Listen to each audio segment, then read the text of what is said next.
చాలమ్మా. ఆశించేది ఏదైనా అది మట్టేనమ్మా. మనిషి ఆశించేది ఏదైనా అది మట్టేనమ్మా. దైవ సందేశముపై శ్రీమతి బి విజయశ్రీ విక్టర్ గారు, మన చోడవరం ప్యారిష్ పాస్టమ్ గారు. విజయశ్రీ పాస్టమ్ గారు ఎవరో కాదండి, మన బండి బెనహర్ గారి తమ్ముడు భార్య, మరదల గారు, బెనహర్ పాస్టర్ గారి మరదల గారు. విజయశ్రీ పాస్టమ్ గారు విక్టర్ గారు చోడవరం ప్యారిష్లో వీరు పనిచేయుచున్నారు. మంచి పాస్టమ్ గారు, ఎక్స్పీరియన్స్ కలిగినటువంటి పాస్టమ్ గారు. అందరూ మీ కరదలతో చప్పట్లతో పాస్టమ్ గారిని ఆహ్వానించవలసిందిగా కోరుతున్నాం. పాస్టమ్ గారు అలాగనే యూట్యూబ్లో కూడా చక్కని పరిచర్యలో ఉన్నారు. మంచి పాస్టమ్ గారు ఈ సమయంలో మనలను వాక్య ధ్యానంలో నడిపిస్తారు. మనం మరి అడిగిన వెంటనే పాస్టమ్ గారు మన ఆహ్వానాన్ని మన్నించి మన మధ్యకి వచ్చారు. పాపం చాలాసేపు అయిందంట వచ్చి, మన దారి తెలియక చాలాసేపు అయిందంట వచ్చి మన కాకానికి రావటానికి దారి తెలియక పాపం వారు కనుక్కుంటూ ఉన్నారట. ఈ సమయంలో మన ఆహ్వానించినటువంటి పాస్టమ్ గారు శ్రీమతి బి విజయశ్రీ విక్టర్ గారు మనలను దైవ సందేశంలో నడిపిస్తారు.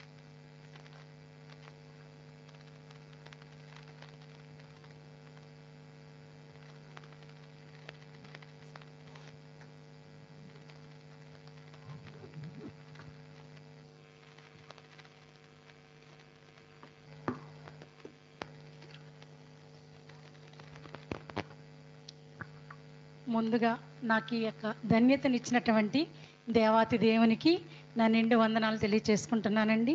అలాగే నాకు ఇంత గొప్ప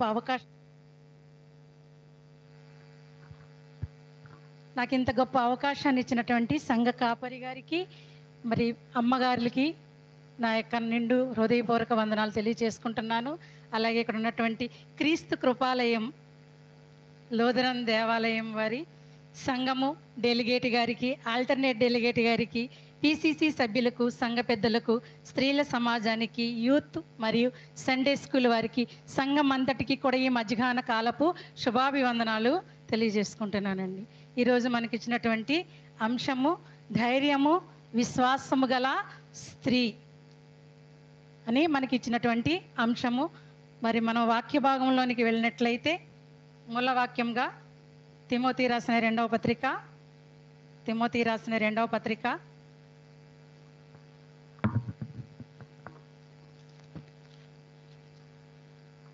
3వ అధ్యాయము 16వ వచనాన్ని మనం చూసుకున్నట్లయితే,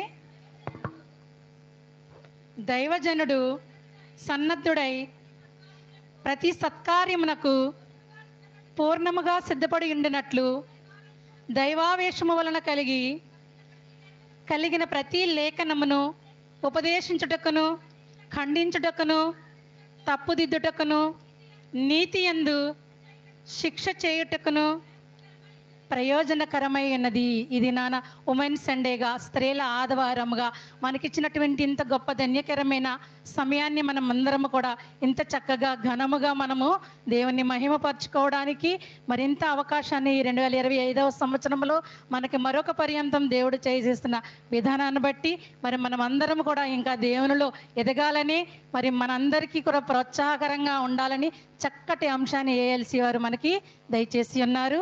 ధైర్యముతో విశ్వాసము కలిగినటువంటి స్త్రీలుగా మనము కూడా ఉండాలంటే వాక్యాన్ని విని వదిలివేసేవారంగా కాకుండా మనం ఈ దినాన ఒక స్త్రీ గురించి వినబోతున్నాం. అంటే ఆ స్త్రీ అలా ఉంది ఇలా ఉంది అని మనం అనుకునే కన్నా మనము ఏ విధముగా ఉంటున్నాం, మనము దేవునిలో మన పరిచర్య విధానము ఏ విధంగా ఉంటుంది, దేవుని రక్షణ మార్గంలో మన జీవిత విధానము ఏ విధంగా ఉంటుందని కొంత సమయము వాక్యాన్ని వింటుండగా మనల్ని మనము సరిచూసుకునేవారిగా మనం ఉందామండి. ఎవరిని విమర్శించే అధికారము మనకు లేదు కనుక మనల్ని మనమే పరిశీలన చేసుకుందాం. ఇప్పుడు మనం చదువుకుని ఉన్నాం, దైవజనుడు సన్నద్ధుడై ప్రతి సత్కార్యమునకును పూర్ణముగా సిద్ధపడి ఉండినట్లు దైవావేశము కొలన కలిగిన ప్రతి లేఖనమును ఉపదేశించుటకును, ఖండించుటకును, తప్పుదిద్దుటకును, నీతి యందు శిక్ష చేయుటకును ప్రయోజనకరమై ఉన్నది. బైబిల్ లేఖనాలన్నీ కూడా దైవావేశం వలన కలిగినవే. దేవుని మనిషి సన్నద్ధుడై మంచి పనిని పూర్తిగా సమర్థుడై ఉండేలాగా ఈ లేఖనాలన్నీ కూడా మనకి తెలియజేస్తూ ఉన్నాయండి.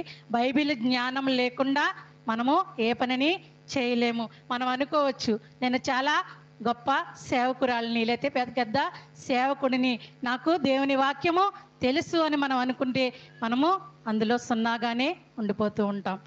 మనం నిత్యము కూడా బైబిల్ని అనుసరిస్తూ, బైబిల్ని చదువుతూ, దానిని అర్థం చేసుకుంటూ, దాని ద్వారా మన జీవితాలని ముందుకి నడిపించుకునే విధంగా ఉండాలి. చూసినట్లయితే ఎఫెసీయులకు రాసిన పత్రిక 4వ అధ్యాయము 11 నుంచి 13 వచనాలుగా మనం ఒకసారి పరిశీలన చేసినట్లయితే, ఎఫెసీ 4:11, మనమందరము విశ్వాస విషయంలోను దేవుని కుమారుని గూర్చిన జ్ఞాన విషయంలోను ఏకత్వము పొంది సంపూర్ణ పురుషులగు వరకు, అనగా క్రీస్తునకు కలిగిన సంపూర్ణతకు సమానమైన సంపూర్ణత కలమారమగు వరకు ఆయన ఇలాగ నియమించెను. పరిశుద్ధులు సంపూర్ణగునట్లు క్రీస్తు శరీరము క్షేమాభివృద్ధి చెందుటకును పరిచర్య ధర్మము జరుగుటకును ఆయన కొందరిని అపోస్తులుగాను, కొందరిని ప్రవక్తలుగాను, కొందరిని సువార్తికులుగాను, కొందరిని కాపరులుగాను, ఉపదేశకులుగాను నియమించెను. ఎలా నియమించాడంటండి? కొందరిని అపోస్తులుగాను, కొందరిని ప్రవక్తలుగాను, కొందరిని సువార్తికులుగాను, కొందరిని కాపరులుగాను, ఉపదేశకులుగాను నియమించెను. ఈరోజు కూడా మనకిచ్చినటువంటి అంశము ఒక ప్రవక్తిని గురించి, హుల్దా అనే ప్రవక్తిని గురించి ఇచ్చాడంటే, తన క్షేమాభివృద్ధి కొరకు, క్రీస్తు శరీరము క్షేమాభివృద్ధి కొరకు చెందుటకు, పరిచర్య ధర్మము జరిగించుటకు ఆయన కొందరిని అపోస్తులుగా చేశాడు, కొందరిని ప్రవక్తులుగా చేశాడు, కొందరిని సువార్తికులుగా చేశారు, కొందరిని కాపరులుగా చేశారు, కొందరిని ఉపదేశకులుగా చేశారు. ఇంకా మనం చూసినట్లయితే ఇంకా క్లియర్గా హెబ్రీ పత్రిక 13వ అధ్యాయము 20వ వచనం మనం చూసినట్లయితే, గొర్రెల గొప్ప కాపరి అయిన యేసు అన్న మన ప్రభువును నిత్యమైన నిబంధన సంబంధమగు రక్తమును బట్టి మృతులలో నుండి లేపిన సమాధానకర్తయగు దేవుడు యేసు ద్వారా తన దృష్టికి అమూల్యమైన దానిని మనలో జరిగించుచు ప్రతి మంచి విషయములోను తన చిత్త ప్రకారము చేయుటకును మిమ్మను సిద్ధపరచును గాక. యేసు క్రీస్తుకు యుగ యుగములో మహిమ కలుగును గాక. ఆమేన్. గొర్రెల గొప్ప కాపరి అయిన యేసు అను మన ప్రభువు నిత్యమైన నిబంధన సంబంధమగు రక్తమును బట్టి మనం అందరము మొన్నటి వరకు ఏం జరుపుకున్నామండి? మండలకాల ధ్యానాలలో అందరము కూడా పాల్గొని ఉన్నాం. నీ నా పాపముల నిమిత్తము ఏ పాపము ఎరిగిన యేసయ్య తన పరిశుద్ధమైన రక్తముతో మనల్ని అందరినీ కూడా పరిశుద్ధపరిచాడు. మరి ఇక్కడ నిబంధన రక్తమును బట్టి మృతులలో నుండి లేపిన సమాధానకర్తయగు దేవుడు యేసు ద్వారా తన దృష్టికి అనుకూలమైన దానిని మనలో జరిగించుచు ప్రతి మంచి విషయములోను తన చిత్త ప్రకారము, మన చిత్త ప్రకారము కదండి, ఎవరి చిత్త ప్రకారము? దేవుని చిత్త ప్రకారము చేయుటకు మిమ్మును సిద్ధపరచునుగాక. యేసు క్రీస్తు యుగములకు మహిమ కలుగునుగాక. మరి మండలకాల ధ్యానాలలో మనం ఎంతవరకు మనలో ఉన్నటువంటి తీసివేసుకున్నాం? ప్రతి సంవత్సరం మనము మండలకాల ధ్యానాలలో పాల్గొంటున్నాం. మనకి ఎవరికి ఎన్ని సంవత్సరాలు, అన్ని సంవత్సరాల నుంచి కూడా పాల్గొంటూనే ఉన్నాం. మరి సంవత్సరానికి ఒక్కటైనా మనము తీసివేసుకుంటున్నామా?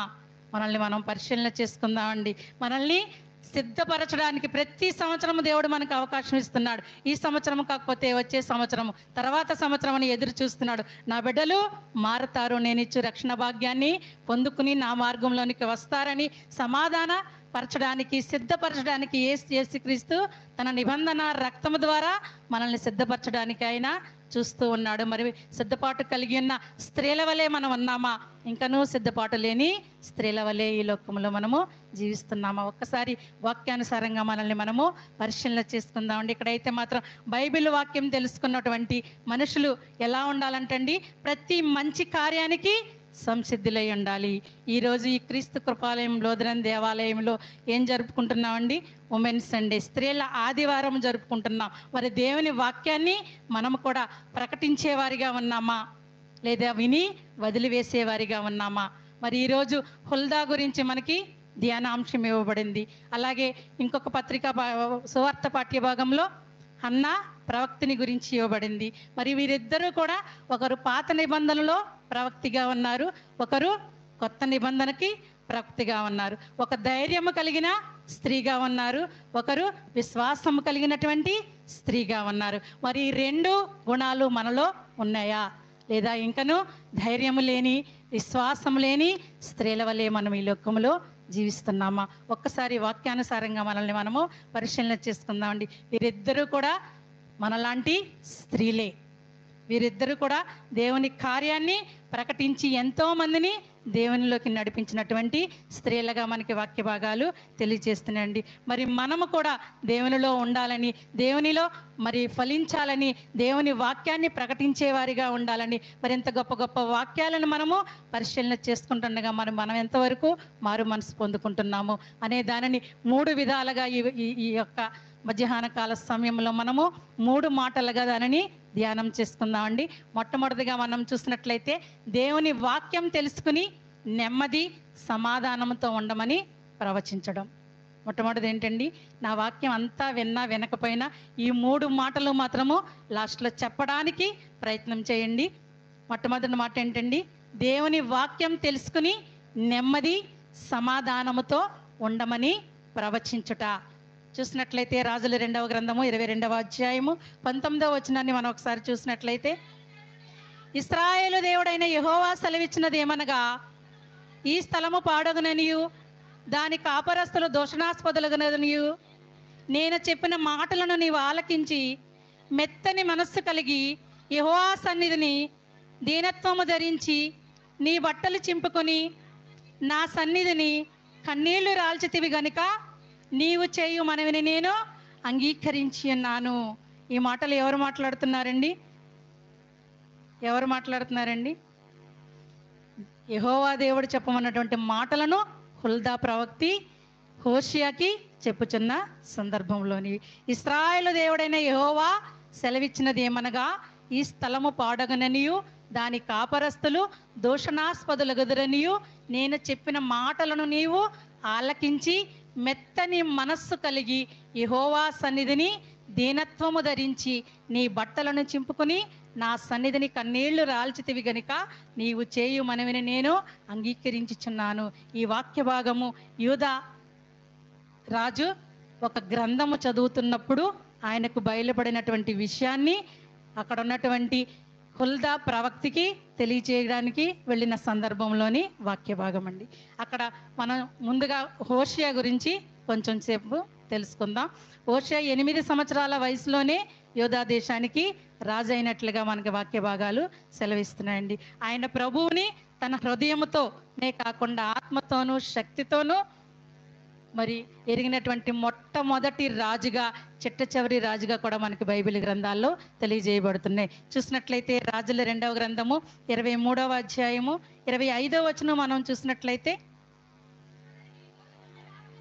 అతనికి పూర్వం ఉన్న రాజులలో అతని వలె పూర్ణ హృదయముతోనూ పూర్ణ ఆత్మతోనూ పూర్ణ బలముతోనూ యెహోవా వైపు తిరిగి మోషే నియమించిన ధర్మశాస్త్రము చొప్పున చేసిన వాడు ఒకడును లేడు, అటు తరువాతనైనను అటువంటి వాడు ఒకడును లేడు. అతనికి పూర్వమున్న రాజులలో అతని వల్లే పూర్ణ హృదయముతో పూర్ణ ఆత్మతో పూర్ణ బలముతో యెహోవా వైపు తిరిగి మోషే నియమించిన ధర్మశాస్త్రము చొప్పున చేసిన వాడు ఒకడును లేడంటండి.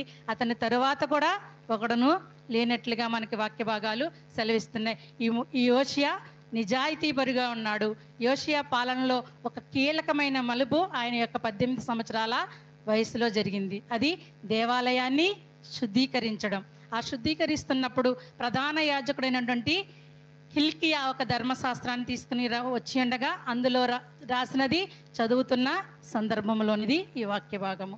ఆ గ్రంథాన్ని చదువుతున్నప్పుడు ఆ గ్రంథంలో అది ఇంకేం కనిపించిందంటండి, ఈ రాజ్యము దేవుని ఉగ్రతకు లోనవుతుంది, ఈ రాజ్యం అంతా కూడా నాశనం అయిపోతుంది, దేవుని ఉగ్రతకు లోనవుతుంది అని చెప్తున్నప్పుడు ఆయన ఆ వాక్య భాగాలని చదువుకుని, అక్కడ ఆ రాజ్యంలో ఎంతోమంది పురుష ప్రవక్తలు ఉన్నారు, కానీ హుల్దానే ఎందుకని ఆయన ఎంచుకున్నాడండి? అసలు ఈ హుల్దా ఎవరు అనే దాన్ని మనము తెలుసుకుందాం. ఈ హుల్దా ఎవరంటే రాజవస్త్ర సంరక్షకుడైనటువంటి షల్లూము యొక్క భార్య. హుల్దా అనే పేరుకు అర్థము వీసెల్ లేదా మోల్ అనే అర్థం వస్తుందండి హిబ్రూ భాషలో.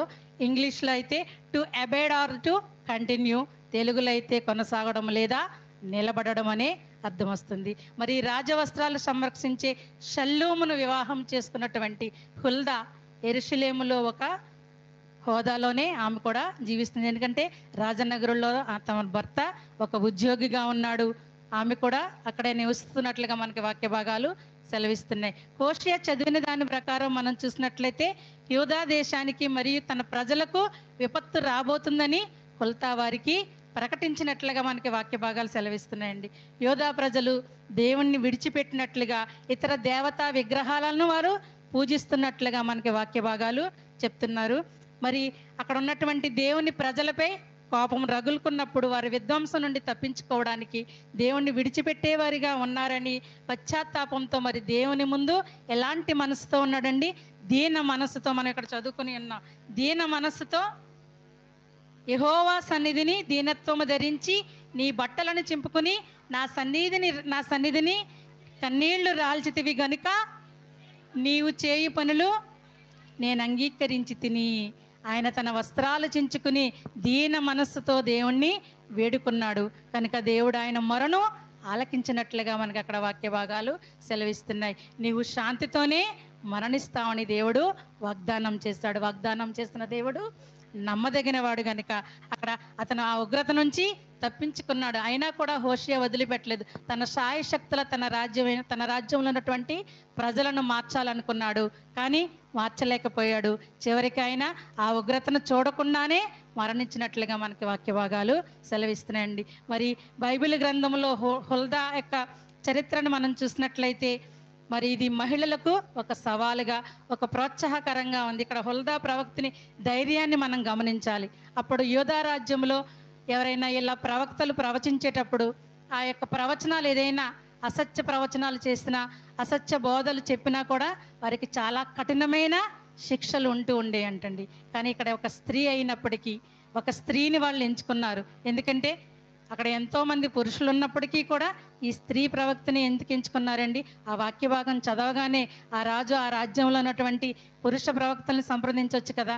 కానీ దేవుని నెరవేర్పు ఎలా ఉందంటే ఆ యొక్క రాజుతో పాటు యాజకుడైన హిల్కియా ఇంకా మరో నలుగురు అందరూ కలిసి ఆమెను వెళ్ళిని సంప్రదించినట్లుగా మనకి వాక్య భాగాలు సెలవిస్తున్నాయి. ఇక్కడ హుల్దా ధైర్యం ఎలాంటిది?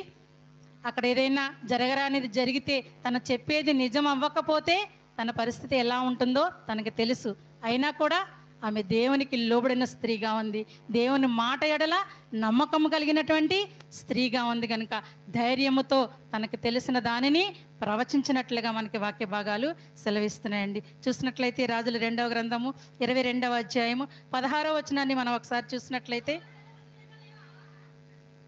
యెహోవా సెలవిచ్చినది ఏమనగా,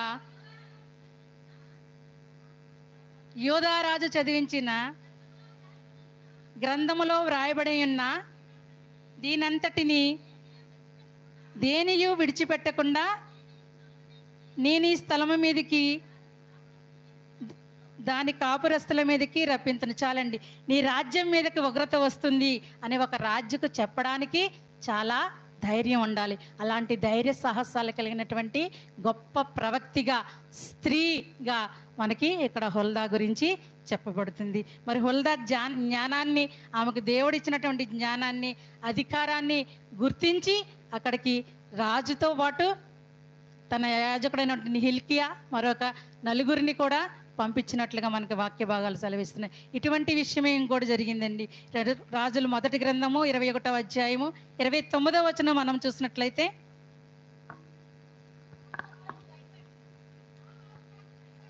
ఆహాబు నాకు భయపడి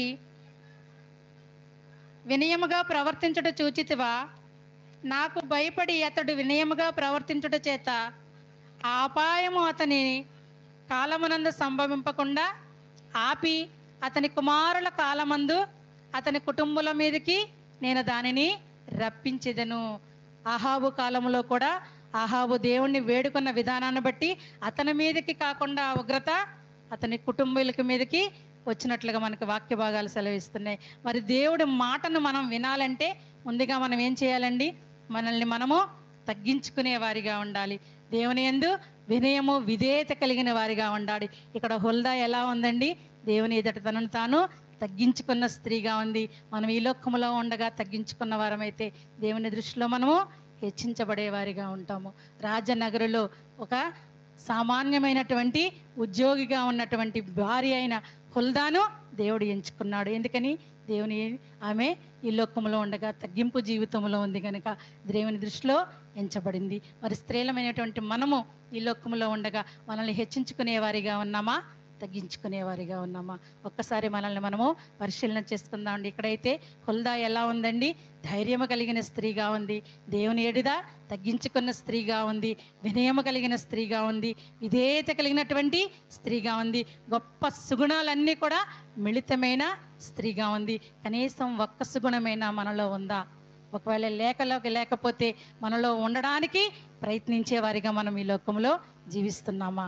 ఒక్కసారి మనల్ని మనము పరిశీలన చేసుకుందామండి. దేవుడైతే అంటున్నాడు, యోహాను సువార్త 15వ అధ్యాయము 7వ వచనాన్ని మనం చూసినట్లయితే, యోహాను సువార్త 10, నా యందు మీరును మీ యందు నా మాటలను నిలిచియుండిన ఎడల మీకు ఏది ఇష్టమో అడుగుడి, అది మీకు అనుగ్రహింపబడును. నా యందు మీరును మీ యందు నా మాటలను నిలిచియుండిన ఎడల మీకు ఏది ఇష్టమో అడుగుడి, అది మీకు అనుగ్రహించబడును. మనం దేవుని యందు ఉన్నట్లయితే, మన మాటలు దేవుని యందు నిలిచి ఉన్నట్లయితే, మనకి ఏది ఇష్టమో అది అడిగితే ఆయన ఇవ్వడానికి సిద్ధంగా ఉన్నాడు. ఆయనలో జీవించడానికి మనము సిద్ధపాటు కలిగినటువంటి బిడ్డలుగా ఉన్నామా? ఇంకనూ సిద్ధపాటు లేని బిడ్డల వలె ఈ లోకంలో జీవిస్తున్నామా? అందుకని మొట్టమొదటిగా మనం ఏం చెప్పుకున్నాం? మొట్టమొదటి అంశం ఏమిటి? దేవుని వాక్యము తెలుసుకుని నెమ్మది సమాధానముతో ప్రవచించుడి. దేవుని వాక్యము తెలుసుకుని నెమ్మది సమాధానముతో ప్రవచించడం. రెండవదిగా మనం చూసినట్లయితే, విశ్వాసంతో ప్రార్థించుట ద్వారా క్రీస్తు జరిగించినటువంటి పాప విమోచన గురించి ప్రవచించడం. విశ్వాసంతో మొట్టమొదటి దేవుని వాక్యం తెలుసుకోవాలి. రెండవది విశ్వాసంతో ప్రార్థన చేయాలి. విశ్వాసంతో ప్రార్థించుట ద్వారా క్రీస్తు జరిగించిన పాప విమోచన గురించి ప్రవచించడం. లూకా సువార్త 2వ అధ్యాయము 38వ వచనం మనం చూసినట్లయితే,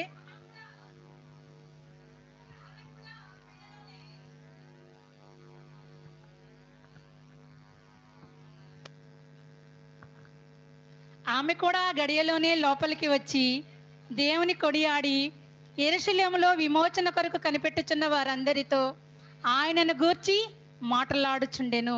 మనందరికీ తెలుసండి ఎవరండి? అన్నా ప్రవక్తి. ఆమె చిన్నతనములోనే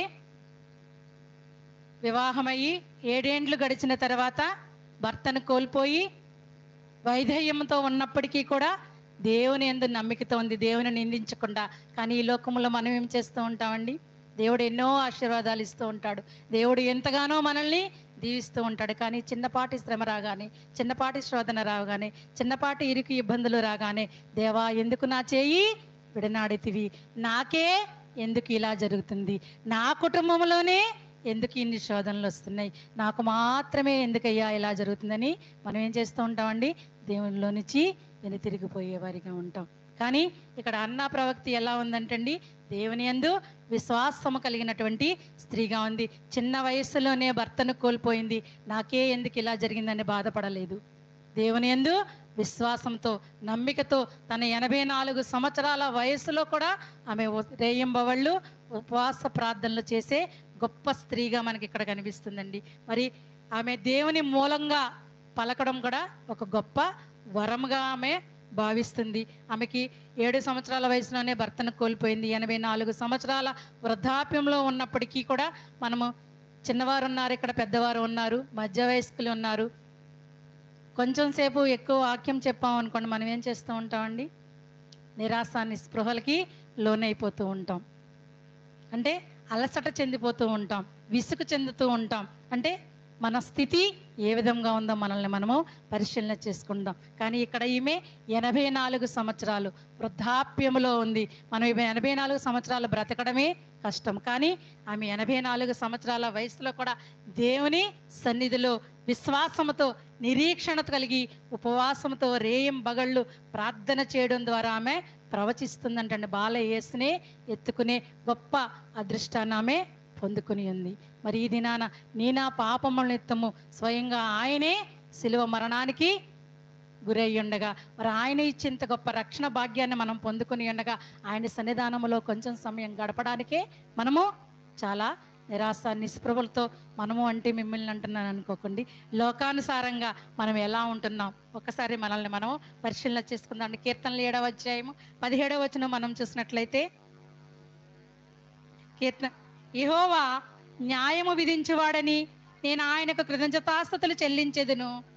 సర్వోన్నతుడైన యెహోవా నామమును కీర్తించెదను. బాలయేసుగా వచ్చిన యేసుక్రీస్తుని కళ్ళారా చూసి కృతజ్ఞతాస్తుతులు చెల్లించినటువంటి గొప్ప స్త్రీగా ఉంది. ఇక్కడ దావీదు గారు కూడా అంటున్నాడు, యెహోవా న్యాయము విధించువాడవని నేను ఆయనకు కృతజ్ఞతాస్తుతులు చెల్లించుచున్నాను. సర్వోన్నతుడైన యెహోవా నామమును కీర్తించెదను. యేసుక్రీస్తు జరిగించిన పాప విమోచన గురించి ఎవరైతే కనిపెట్టుకుని ఉన్నారో వారందరితో కూడా ప్రవచించే వరాన్ని ఆమె పొందుకుని ఉందండి. ప్రతి ఒక్కరికి మనకు కూడా దేవుడు ఒక్కొక్క వరాన్ని ఇచ్చిన్నాడు. మరి దానిని మనం సద్వినియోగపరుచుకుంటున్నామా, దుర్వినియోగపరుచుకుంటున్నామా? ఒకసారి మనల్ని మనం పరిశీలన చేసుకుందాం. స్త్రీగా మనకి ఎంతో గొప్ప ఆధిక్యతని ఇచ్చిన్నాడు. సంఘములో మనం చూసినట్లయితే సంఘములో కూడా స్త్రీలకు చాలా గొప్ప ఆధిక్యతనిచ్చాడు. మరి అందరికీ కలిసి ఆదివారం మాత్రమే ఆరాధన జరుగుతుంది. కానీ మనకి ప్రత్యేకంగా మనం నిర్ణయించుకున్నటువంటి ఏ సంఘములో ఏ రోజైతే నిర్ణయించుకుంటారో ఆ యొక్క రోజు కూడా మనకి ఆరాధన జరుగుతుంది. మరలా మనకి ర్యాలీలు జరుగుతాయి, ఉమెన్స్ సండేలు జరుగుతాయి, మరి పురుషులకు మెన్స్ సండేలు ఇలా ఉంటాయండి. కానీ దేవుడు మనకి ఇచ్చినటువంటి ఇంత గొప్ప ధన్యకరమైన జీవితాన్ని మనం ఏ విధముగా సద్వినియోగం చేసుకుంటున్నాం. ఇక్కడైతే మాత్రం హన్నా ప్రవక్తని తన 84 సంవత్సరాల వయస్సులో కూడా దేవుని యందు విశ్వాసంతో ప్రార్థన పరురాలుగా మరి ఎంతగా తనని తాను తీర్చిదిద్దుకున్న విధానంలో మనం గమనించవచ్చు. చూసినట్లయితే యెషయా గ్రంథము 40వ అధ్యాయము 2వ వచనాన్ని మనం ఒకసారి చూసినట్లయితే, నా జనులను వాదార్చుడి వాదార్చుడి, యెరూషలేముతో ప్రేమగా మాటలాడుడి. ఆమె యుద్ధకాలము సమాప్తమయ్యెను, ఆమె దోష రుణము తీర్చబడెను. యెహోవా చేతి వలన ఆమె తన సమస్త పాపల నిమిత్తము రెండంతలు పొందెను. రెండంతలు పొందిన సమాచారం ఆమెకు ప్రకటించుడి.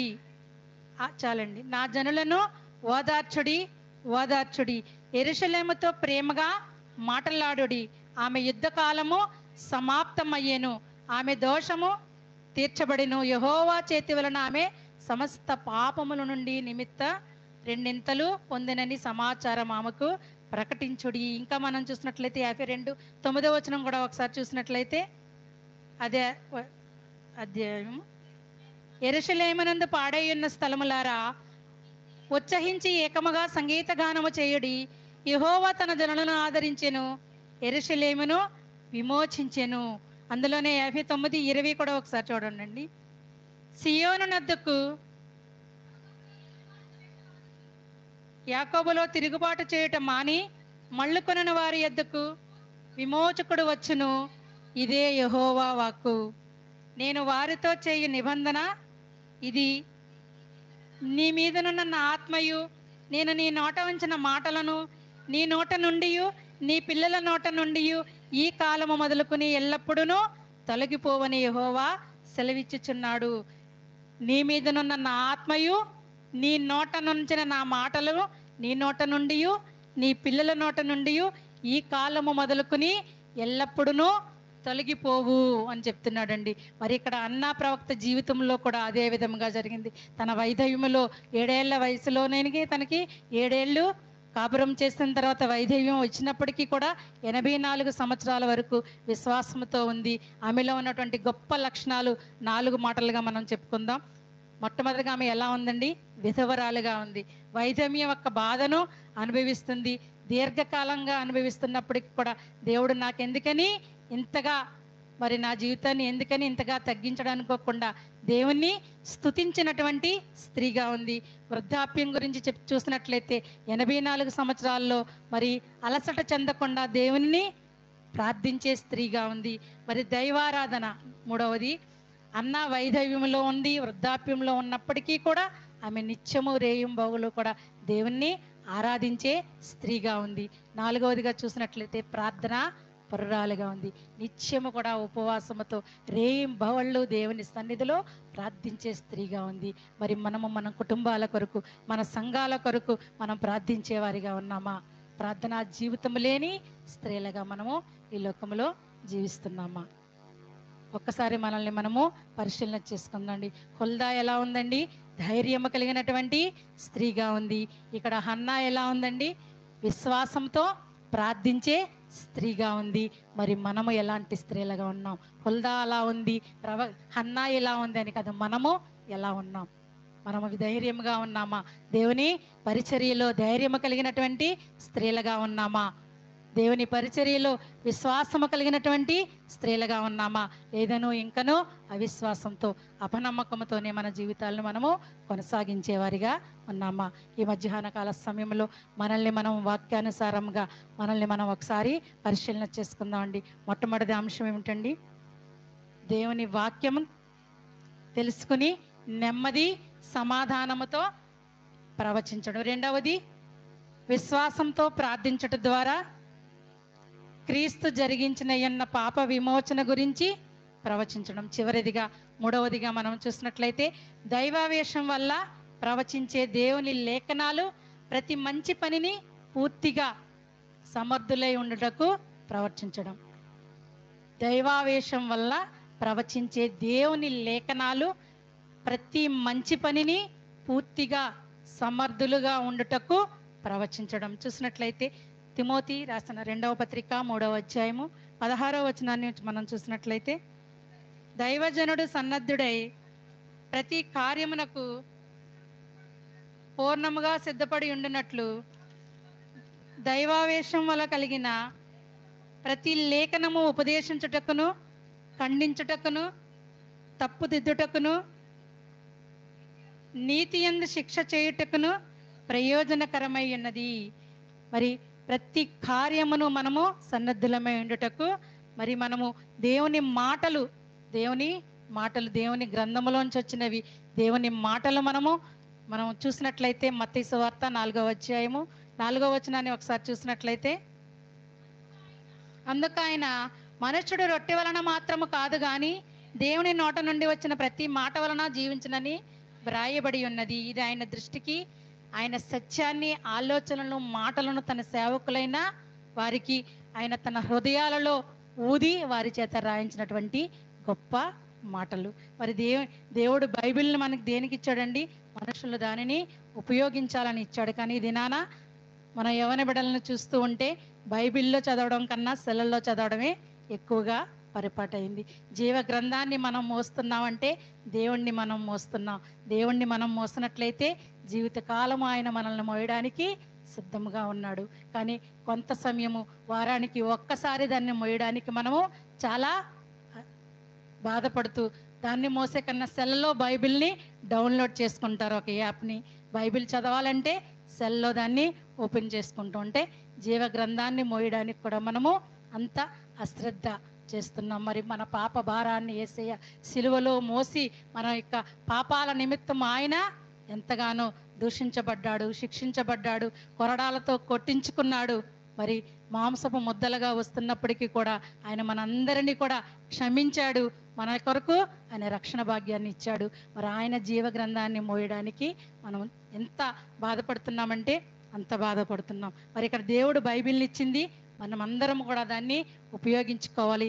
దానిలో ఉన్నటువంటి సత్యాలను, మర్మాలను తెలుసుకోవాలని దేవుని వాక్యం తెలియజేస్తుంది. చూసినట్లయితే మత్తయి సువార్త 5వ అధ్యాయము 17వ వచనం మనం చూసినట్లయితే, ధర్మశాస్త్రము ప్రవక్తల వచనములైనను కొట్టివేయవచ్చు తిని అని తలంచవద్దు, నెరవేర్చుటకే గాని కొట్టివేయుటకు నేను రాలేదు.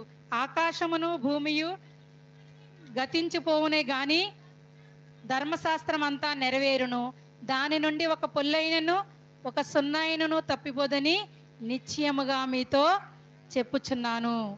మరి దానిలో ధర్మశాస్త్రము దానిలో నుండి ఒక పొల్లైనను ఒక సున్నైనను తప్పిపోదని మీతో నిశ్చయముగా చెప్పుచున్నాను. జీవ గ్రంథాన్ని మనము ఎంతగా చదివితే ఇంకా చదివే కొలది కూడా మనం ఇంకనూ దానిలో సత్యాలని మర్మాలని తెలుసుకోవడానికి అవకాశం ఉంటుంది. ప్రకటన గ్రంథము 22వ అధ్యాయము 18వ వచనం మనం చూసినట్లయితే చివరిదిగా, ఈ గ్రంథముందన్న ప్రవచన వాక్యములను విను ప్రతి వానికి నేను సాక్ష్యం ఇచ్చినది ఏమైనగా, ఎవడైననో వీటితో మరి ఏదైనానో కలిపిన ఎడల ఈ గ్రంథములో వ్రాయబడిన తెగుళ్ళు దేవుడు వారికి కలుగజేయును. ఎవడైనను ఈ ప్రవచన గ్రంథమన్న వాక్యములలో ఏదైనానో తీసివేసిన ఎడల దేవుడు ఈ గ్రంథములో వ్రాయబడిన జీవవృక్షములోని పరిశుద్ధ పట్టణములోను పాలు లేకుండా చేయును.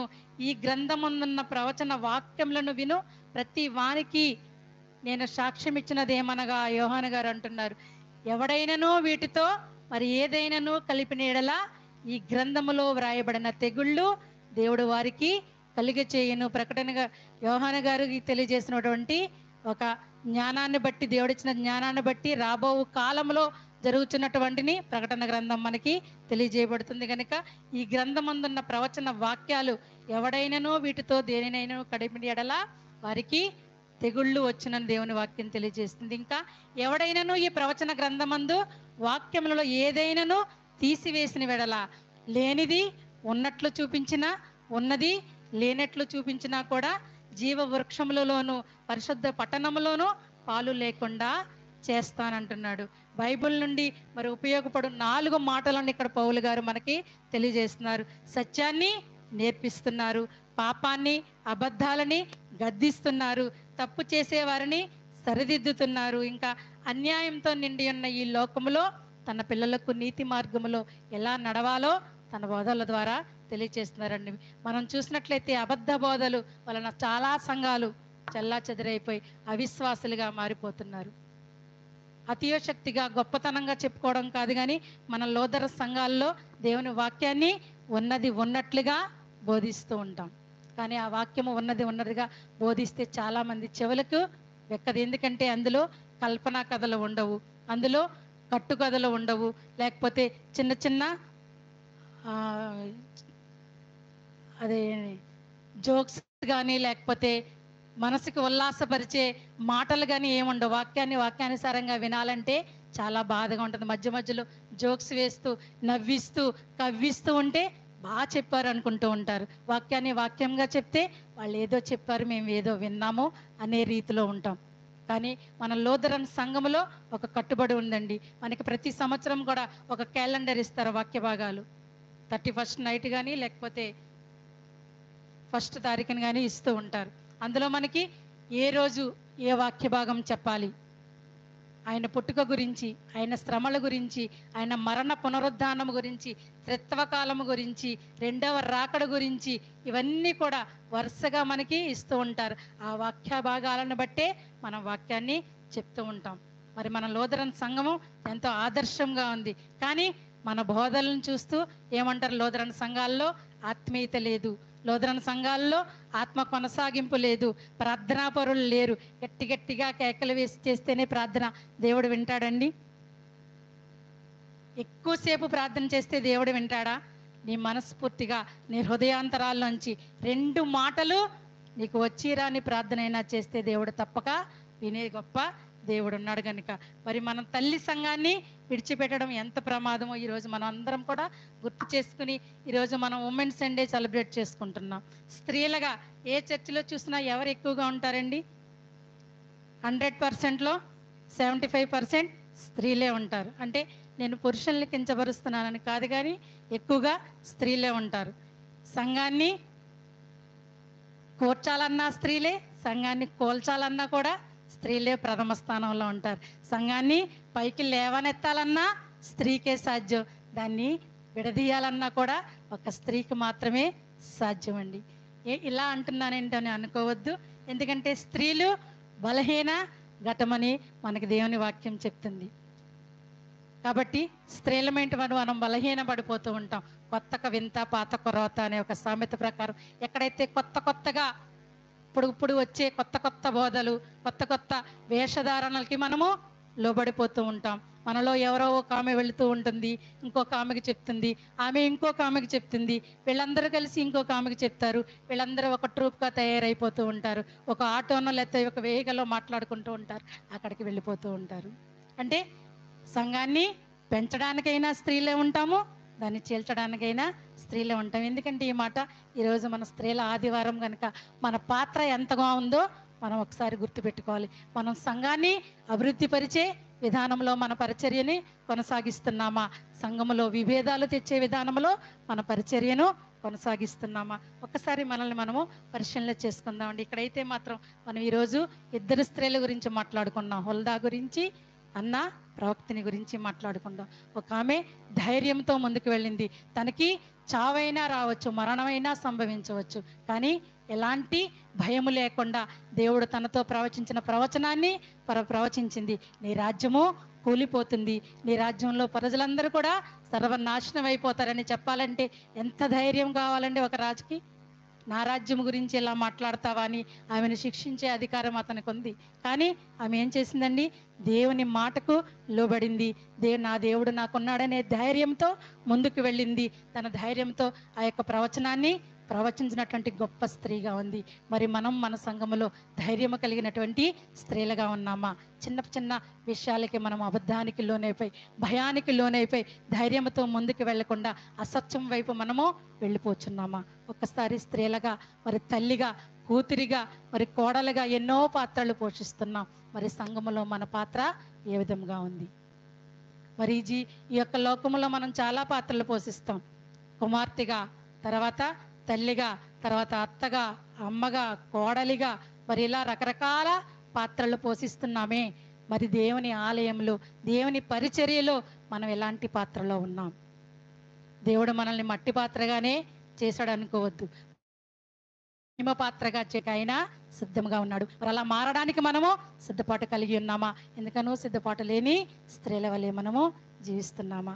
ఈ యొక్క స్త్రీల ఆదివారంలోనైనా మనల్ని మనము పరిశీలన చేసుకుందాం. నేను ఇంకనూ మట్టి పాత్రగానే జీవిస్తున్నానా? మహిమ పాత్రగా మారడానికి నేను ప్రయత్నం చేస్తున్నానా? ఇంకనూ ప్రయత్నించడం లేదా? ఒకవేళ ఇంకనూ ప్రయత్నించే స్త్రీగా నేను లేకపోతే ప్రయత్నించగలిగే శక్తిని, అటువంటి హృదయాన్ని నాకు దయచే ప్రభు అని వేడుకుందామండి. ఇక్కడైతే హుల్దా ధైర్యంగా వాక్యాన్ని తెలుసుకుంది, ప్రకటించడానికి. మరి ఆమె స్త్రీగా ఎలా ఉందండి? దేవునికి లోబడిన స్త్రీగా ఉంది. ఎటువంటి పరిస్థితులనైనా ఎదిరించే ధైర్యము కలిగినటువంటి స్త్రీగా ఉంది. స్థిరముగా దేవునిలో జీవించినటువంటి స్త్రీగా ఉంది. అలాగే అన్న విశ్వాసంతో, నిరీక్షణతో తన జీవితాంతం తన దేవునికి సమర్పించుకుని, తన సరాసరి బాలయేసునే చూచి ఆయన గురించి ప్రకటించే స్త్రీగా ఉంది. మరి దినా ఇన్ని గొప్ప వాక్యాలు ఉదయకాలం లేచినది మొదలుకొని సాయంకాలం వరకు ఏదో ఒక పక్క నుంచి, ఏదో ఒక మైక్ శబ్దాల ద్వారానో ఎక్కడో నుంచి మనం వాక్యాన్ని మన చెవిని పడుతూనే ఉంటుంది. మరి విన్న వాక్యాన్ని మనము హృదయంలో భద్రపరుచుకుని వాక్యానుసారంగా నడుచుకుంటున్నామా? విని వదిలివేసేవారిగా మనం ఉంటున్నామా? దేవుని వాక్యాన్ని ప్రకటించేవారిగా ఉంటున్నామా? లేదా ఇంకనూ దాన్ని అనుసరించలేని స్థితిలోనే మనం ఉంటున్నామా? మరి దేవుని వాక్యాన్ని ప్రకటించాలంటే మనం ఏం చేయాలండి? అందరము కూడా పాస్టర్ గారులమే అవనవసరం లేదు. మనకిచ్చినటువంటి తలాంతను బట్టి, మన క్రియల ద్వారా, మన యొక్క ప్రవర్తన ద్వారా కూడా మనం దేవుని వాక్యాన్ని ప్రకటించేవారిగా ఉండవచ్చు. మరి ఇక్కడ హుల్దా ఒక అన్న, లేతే పౌలు గారిలాగా స్త్రీలమైనటువంటి మనము కూడా దేవుని కార్యాలలో, దేవుని యొక్క అద్భుతమైన కార్యాలలో మన వంతు పాత్రగా మనము కూడా పరిచర్య విధానంలో ముందుకు ఉండాలని కోరుకుంటూ మిమ్మల్ని, మీ కుటుంబాలని దేవుడు దీవించును గాక. ఆమేన్. మరొకసారి నాకు ఈ అవకాశం ఇచ్చినటువంటి సంఘ కాపరి గారికి, అమ్మగారికి, సంఘం అంతటికి కూడా నా నిండి వందనాలు తెలియజేసుకుంటున్నాను. పి రజనీ గారిని ముందుకు రావాల్సిందిగా కోరుచున్నాము. కమిటీ మెంబర్స్ అందరూ త్వరగా లేచి వచ్చినట్లయితే, మరి అమ్మ దయచేసి ఒక మనవి, కొద్దిసేపు ఓపికతో కూర్చోండి. ఒక 5 నిమిషాలు కార్యక్రమం ముగించబడుతుంది. ఒక 5 నిమిషాలు కూర్చోవలసిందిగా మనం చేస్తున్నాం.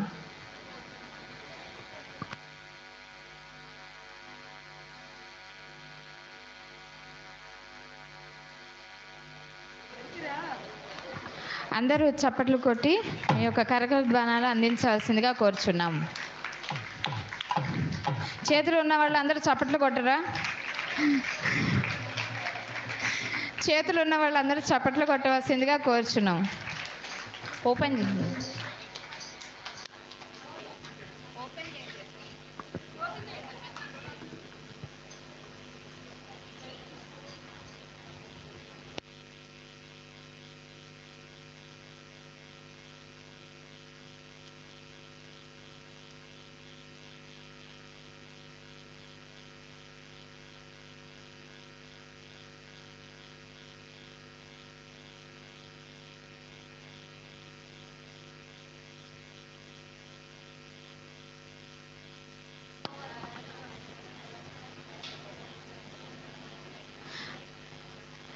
అందరూ మీకు ఒక చప్పట్లతో అమ్మగారిని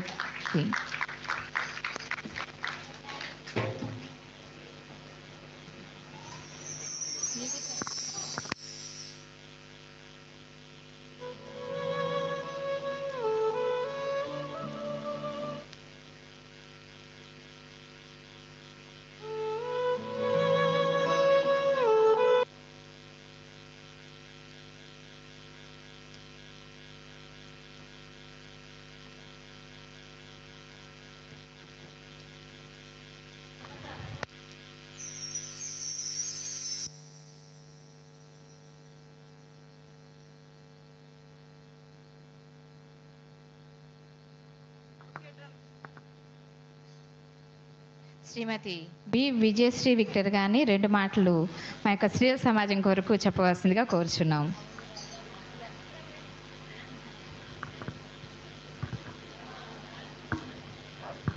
ప్రభు నామములో అందరికీ వందనాలండి. ఇప్పుడు నేను ధైర్యము గురించి చెప్పి ఉన్నాను. ఒకప్పుడు నాకు కూడా ధైర్యం లేదు. మొట్టమొదటిగా నేను కూడా పాశ్రమ గారి కింద వచ్చినప్పుడు పరలోక ప్రార్థనని నేను మర్చిపోయాను అందరి ముందు నిలబడినప్పటికీ.